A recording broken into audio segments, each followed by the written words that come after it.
Ek lees uit Spreuke 24 verse 19 tot 34. Moet jy nie ontstel oor skelms, jou kwel oor goddelose mense nie, want 'n slegte mens het nie 'n toekoms nie.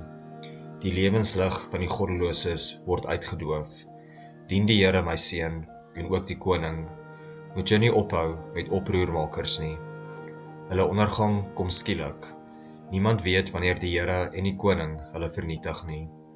Wat nou volg is ook afkomstig van wyse mense. Dit is nie reg om partydig te wees in die regspraak nie. 'n Regter wat 'n skuldige onskuldig verklaar, sal deur die hele bevolking vervloek word, deur almal verwens word. Maar die regters wat regverdig straf, sal dit goed gaan.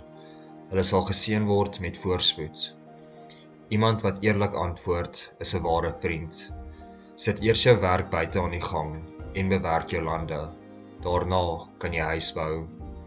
Moenie teen jou naaste getuig as hy jou nie rede gegee het nie. Moenie mense mislei met wat jy sê nie. Moenie sê, soos hy aan my gedoen het, sal ek aan hom doen. Ek sal hom terugbetaal vir wat hy gedoen het nie.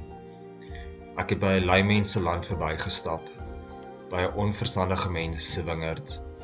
Dit was heeltemal oortrek van die onkruid, toegegroei onder die bossies, en die klipmuur was omgeval. Toe ek dit sien, het ek daaroor nagedink, en daar iets uitgeleer.